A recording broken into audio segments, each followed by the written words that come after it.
Hello, and welcome to the Sex and Relationships podcast. I'm Clare Prendergast.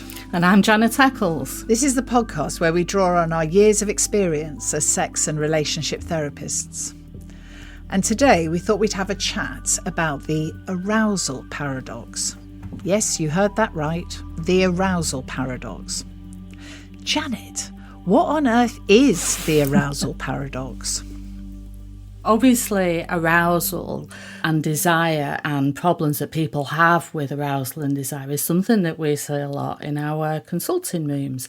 I would say that those problems probably make up, even something like 50% of the problems that clients present with. Do you find such similar? Easily. Yeah. And so I thought, actually, talking about the arousal paradox, and by the way, this isn't a technical term, I just sort of made it up because I was thinking about what we commonly see is people presenting with a mismatch and they work completely differently. And I was thinking about that in terms of, say, the Hollywood version of what desire arousal is supposed to look like, which is that, two people meet for a sexual encounter and, they have a kiss and a cuddle and it's all very passionate and they all get aroused at exactly the same time at the same point and then have this amazing orgasm at the end of it exactly the same time. And, we know that's nonsense. Probably most of the people listening to this know that that's nonsense. So I thought it would be really interesting to talk about why arousal and desire differs so much in people and why and how it happens at different times. Do you know, it makes me laugh, Janet, because it just sounds such a thing, the arousal paradox. So since we decided to talk about it, I have been furiously Googling who coined the expression, the arousal paradox. I've been flicking through all my books. Bear in mind, I've been in this game 15 years. But I was like, what is this arousal paradox? And I just want you to know, I think it's fantastic. It absolutely captures this dilemma that many, many of us at some point in our lives have to lean into and look at. Also, I was thinking in terms of how to fix it, quote unquote, the solution is kind of paradoxical as well. I love the fact that you went down a rabbit hole on Google and all the time it was little old me. So I suppose what I sort of wanted to start off talking about was sort of the difference between plot and story. So I'm sort of keeping with the film references here. So you got up this morning, Claire, and you put on your favourite clothes and your 6-inch heels and you came into the room and you sat down and you made a podcast with your friend Janet. And actually that's just the Claire did this, Claire did that, Claire did the other. Is that the plot? Actually, that's the plot, yeah. So the story is Claire woke up this morning feeling a bit sassy and she thought she'd put on her favourite clothes because they make her feel good. And then she thought she'd put on her special heels and her favourite shoes because they make her feel amazing. And then, and then she went in and by the time she sat down to do the podcast, she's like, yes, I'm ready to go. I love it. That's the story. Because now we know what's going on for Claire. Now we know where she's at. She could have decided that it's like, oh, God, if I've got to speak to Janet this morning, I'm just going to wear my onesie and not bother, getting ready. And then, and then you come to this encounter and you're like, yeah, whatever, Janet. And again, but you've still done the same thing. You've still got out of bed. You've still come down the stairs. You've still, logged on and done a podcast. That's the plot. But the story is very, very different because now we know how you're feeling and how you're expressing those feelings. Mm. And we're working with clients that they often will, because we ask them, they will come and say, so we're beginning, to get together and get close and, sex might be on the agenda. But then actually for me, I don't get turned on or I can't get an erection or I get an erection and it goes again or, I'm not, I just don't get in the mood and, I'm distracted and I'm feeling about this, that and the other. That's the plot, if you like, and we've got to find out, okay, well, what's the story behind that. And we do that by looking at these other factors, which are, biological. Okay, well, what's your health like? Are you taking any medications? How did you feel that day? Psychological, which is, are you worrying about something else? Are you dealing with work stress? The social stuff. How are you in the relationship? So all of these things that surround sex massively impacting on what we want to do sexually that day, how we feel about our partner. And the way that I encourage clients to think about that is to think about arousal on a 1 to 10 scale. Again, not very sexy, but sex is a science, and we understand it in these ways sometimes. But if you think about arousal on a scale of 1 to 10, okay, so 10 is, you've reached the peaks, you're having a climax orgasm, and 1 out of 10 is pretty stone cold. And as we are having some kind of sexual experience, and that might be with a partner, it might be by ourselves, what we want to do is we want to sort of work up this scale from 1 to 10. And sometimes, that might shoot up very quickly for some people. And for other people, it might take a bit more warming up and getting into the mood and feeling close and connected, or thinking about a favourite fantasy. And we may go from a sort of a 1 to a 3 to a 5 to a 6, or back down to a 4 because, heard the neighbours go out next door, and then you might sort of creep up. And then other people might be, 1 to 7, just like that. But you've got two people here working their way up these two scales and back down again. And that's what you're working with, basically, is figuring out how your arousal works.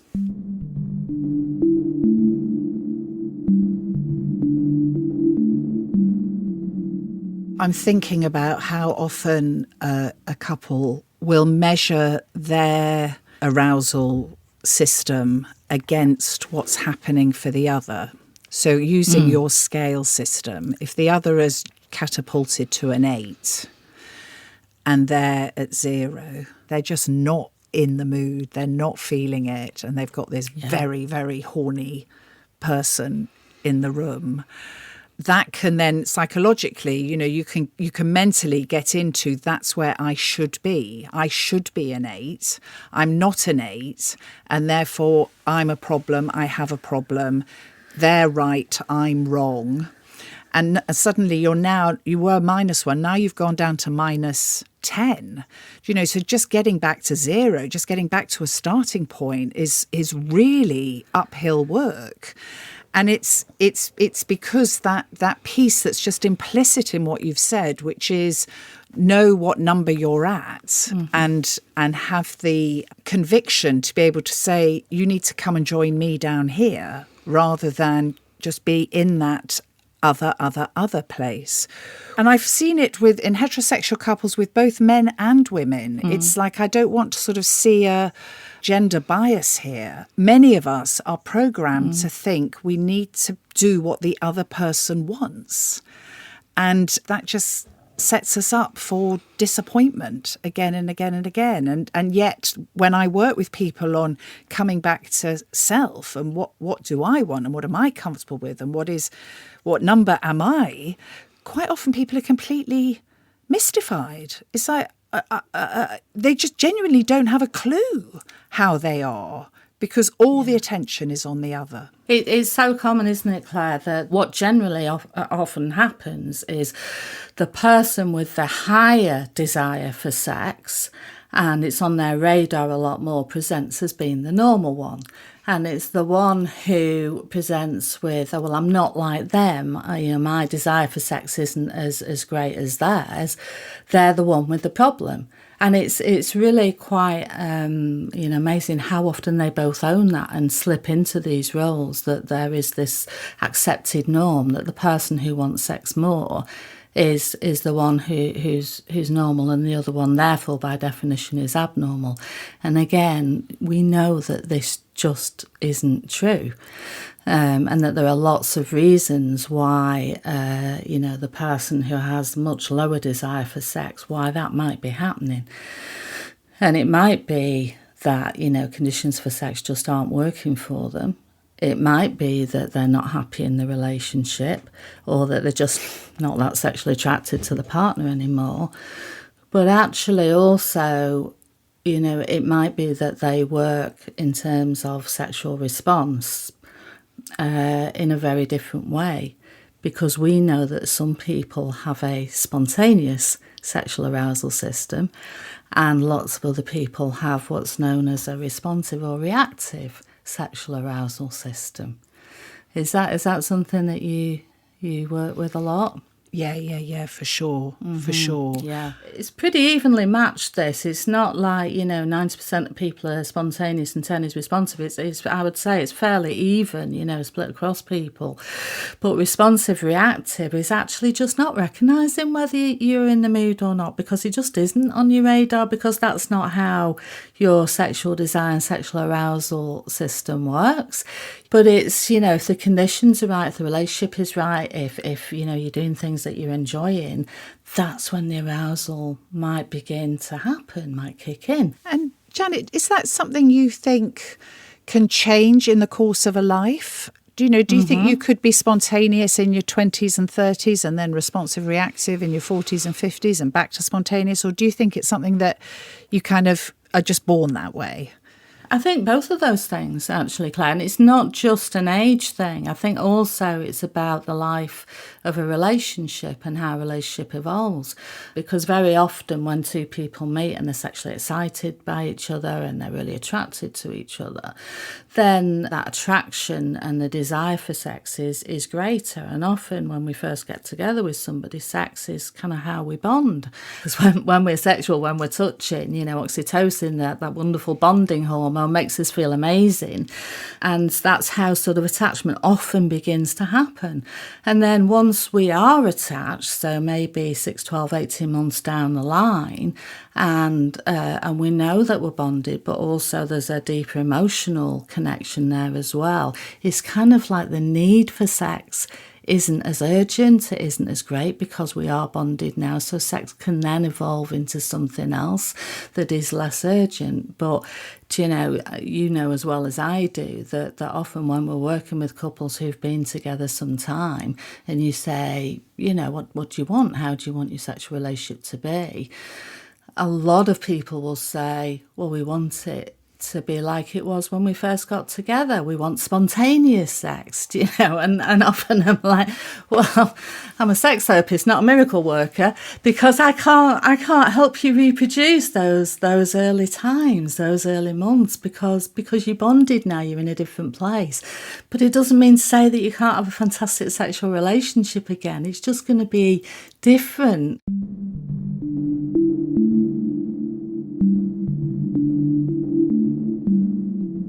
You talked about the biological, the psychological and the social. And I think I just want to pick up the biological.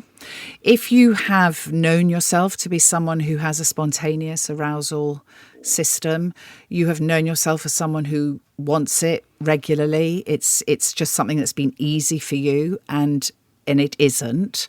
It is really important to rule out a biological cause for that.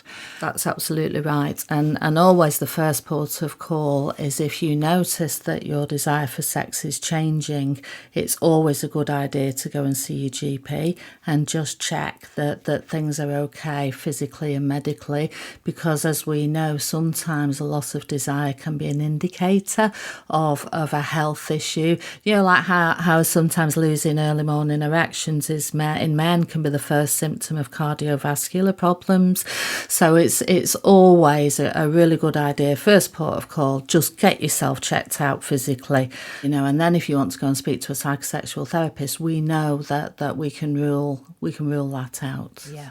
And if you don't and come to us first, then we will just signpost you back to your GP, because it's like there's no point looking for psychological, emotional, even spiritual issues if actually this is a this is a physical problem, and we do need to rule that out. So if you've experienced some mental health difficulties, if your GP's prescribed antidepressants, so any of the SSRIs, many can have a direct impact on your arousal system. That's very common, isn't it? Depression and anxiety can lower desire for sex, but also the medication can lower desire for sex as well and impact sexual functioning. And I think what research has uncovered in recent times, Claire, is, even if you stop taking those SSRIs, if you've been on them a number of years, that the negative impact on sexual arousal may continue for quite some time afterwards. So SSRIs for sure, but also lots of other medications and health conditions as well. Things like diabetes and thyroid problems obviously impact on sexual arousal. I mean, the other biggie is stress, of course. 100% stress, and I thought you were going to say with the other biggie is this is not a medical condition. This is just an absolutely normal part of the life cycle, but big impact on arousal is the menopause. Yeah. Many women find just the whole thought of having sex can just be completely transformed while they're passing through that menopause passage. Yeah, not that I've ever experienced it being 28 years old, of course, but but just something like having a hot flush, you don't want to be close because or you get close and then, oh my God, I'm having a hot flush, and then you got to push them away, and and obviously also with menopause, because it's lowering the estrogen levels, and then you might not be lubricating the same, and then vaginal intercourse might become painful, and so the whole sex business can become a bit of a faff, can't it? But I think it's also important to say that's not all women. And it's not a medical condition. It's not up there with diabetes and clinical depression. But I think it is, when there's difficulties in this area, it's really useful to kind of have that look at, just recognise there's a biological component that we need to engage with.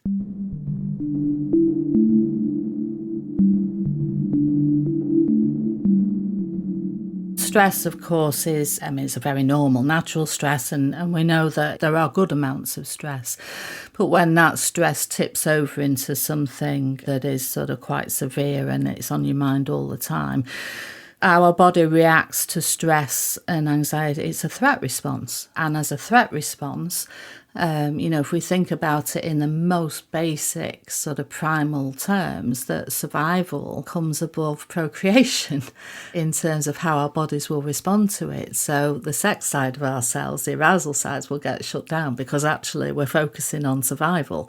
And that's why stress can affect desire so much. But obesity, Claire, is another thing that, does impact on sex hormones and androgens in men.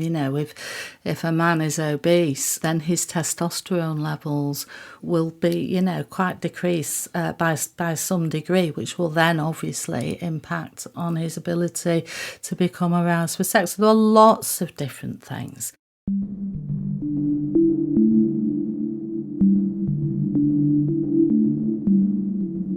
So we've spoken a fair bit, Janet, about the things that can get in the way of our ability to become aroused.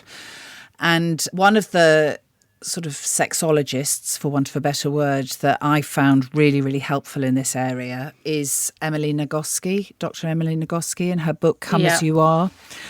And we'll put a link to that on the website. But she speaks about accelerators and brakes in terms of arousal. And you were speaking earlier about inhibitors and exciters, which I'm assuming is the same thing. You're speaking about what makes it go up and what brings it down. Yeah. Well, Nagoski's model, which she does so beautifully in Come As You Are, is actually sort of taken from a piece of research that the Kinsey did actually in the 90s and called the dual control model, because, they noticed, when they were sort of doing this research, research is that in all people, the nervous system, it has things that are huge stimulus and also things that turn that stimulus off. So hence the things that turn us on and the things that turn us off. And those are the things to think about. So what gets you going and what is the ick factor? So should we just brainstorm things that can get you going with the sort of caveat that everybody's different and we're going to throw out some ideas, but they might catch, they might stick, they might not. Yeah. In terms of, things that we've heard from clients over the years that we've worked with, because talking about things that turn you off are absolutely as important as talking about the things that turn you on. When you sort of see stuff in the media or read things in magazines, often the tips about improving your sex life, they've always been about, I don't know, this terrible phrase, spicing things up, or, buy some new lingerie or buy some sex toys. And it's almost the implication with that is, well, you're not trying hard enough. And actually, you're not quite enough. So you need to get these bells and whistles on to make it more exciting. And actually, if you think about what turns you on, what turns you off. So you might be feeling like the sexiest woman in the world and you're going into a sexual encounter with, let's just say, somebody you've just met and you've gone to their place for the first time and you walk in and you're really feeling it and you're really buzzing and you hate the decor and the bedclothes haven't been changed for 3 months and there's clutter all over the floor, and that is one of your big turn-offs. And you get the, oh, no, actually, I think, taxi, that's an environmental, ick, where it's like, ugh, there's nothing wrong with that person. That's just their big turn-off. So, those sort of things. So, sorry. So, yes, well, I think, that's a good thing to think about, isn't it, in terms of what turns you on environmentally. Do you know, it's, I'm always tempted to kind of have a sort of a checklist of criteria for environmental requirements. So, the space needs to be private, the space needs to feel safe, the space needs to feel warm. And yet, really, those are no more than my notions of what's required. Another person might find what really gets them going is a little bit risky, a little bit dangerous, a little bit unsafe, a little bit cold. But it's being able to let yourself in on environmentally, contextually, what are the things likely to help my arousal kick in? Yeah. So is it too light? Is it too dark? Is it too hot? Is it too cold? Hearing the neighbours, it's amazing how often that comes up with clients, that were already, and then they could sort of hear the neighbours and then suddenly arousal crashes because I don't want to be heard. Like you said, for some people that might be a turn on. But it's, and for that couple, one might be fine with that. I don't care if they hear us or not, and the other person would be like, no, I will die if they hear us. So immediately you've got one going up, one going down, and then you've got that mismatch happening. It might be conflict in a relationship.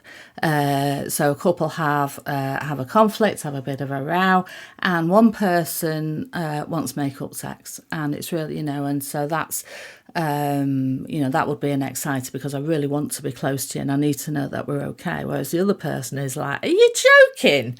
I'm not having anything to do with you until at least next Saturday. You can toddle off.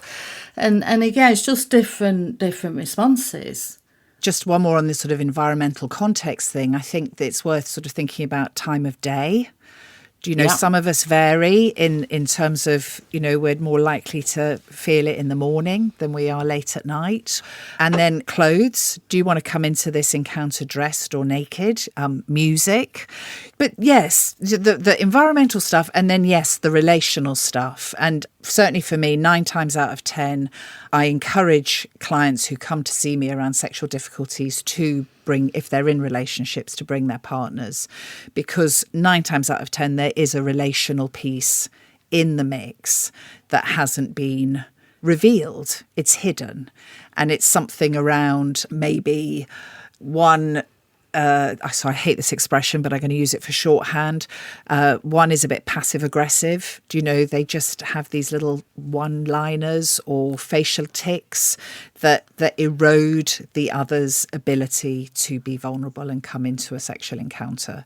And being able to work on the communication in the couple, it just allows that to become visible, and the person on the receiving end able to kind of speak up and say, hey, what was that face for? Or, hey, what was that comment that has just been kind of running in the background and has been eroding this person's ability to open up and be sexual. So it doesn't do your confidence any good, does it, if you feel like your partner's been a bit snippy with you? So it could be big conflict, but it could just be low level. I think body stuff, you earlier talked in the medical bit about obesity, but I think also how I feel about my body. If I'm looking in a full length mirror and going, ugh, it is going to affect my ability to be able to kind of dive into arousal. It's going to be holding me back. Yeah, but that's why we do a lot of work on self, isn't it? That we try and help our clients really begin to love the bodies, and often how women feel about looking at their vulvas is exactly that response, and actually poor old vulva gets a really tough time because it's packed full of nerve endings. It gives loads of pleasure. The clitoris is there. And actually, once they've explored that part of the body and understand, how much pleasure it can give, their reaction can change. And I think that's not just about the vulva, but also about the rest of the body as well, that how you look is normal. Yes. And however much, weight you've gained or lost, or surgery you've had, or scarring you've got, or the marks of your life lived that are carried on and in your body, do not have to negatively impact arousal. But unnoticed, if there is a negative self-talk going on about my body being wrong, my body being bad, my body being less than, that is going to get in the way of my arousal. So how to identify that you've got these judgments running, and then overlay that negative self-talk with what I call, it's not even sort of positive affirmation or positive spin.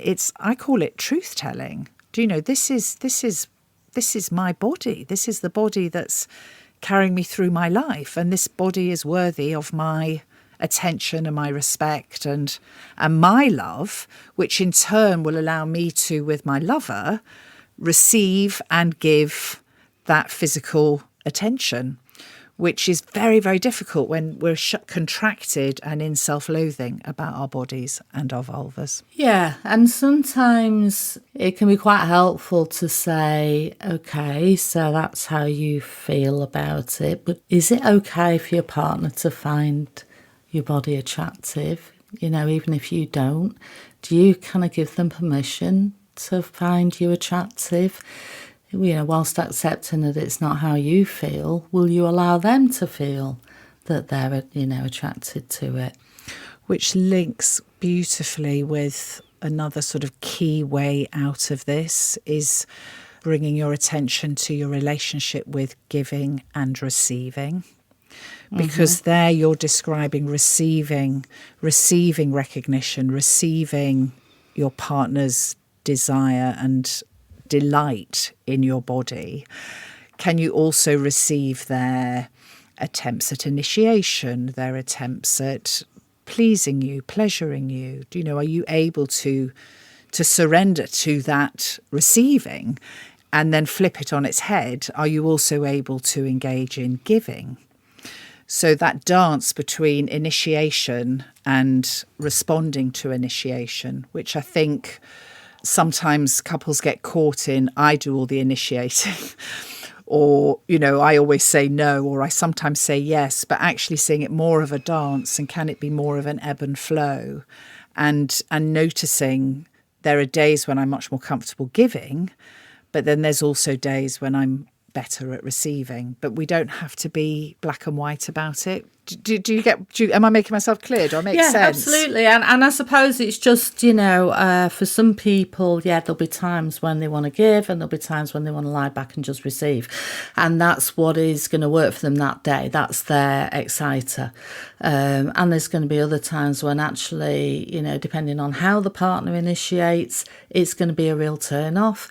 And no, I'm not going to open myself up to receiving that today because it's just not where I'm at. And again, it's just one of those things that will, like you say, will ebb and flow. It's going to change, and as long as you can talk about it and say no, not where I'm at, or possibly, don't know yet, or let's go. And that's the thing about these two scales going on side by side of each other. I'm waving my hands up and down here, which I know isn't a great look for a podcast, but that we do both sort of go up and we both come down often at different rates.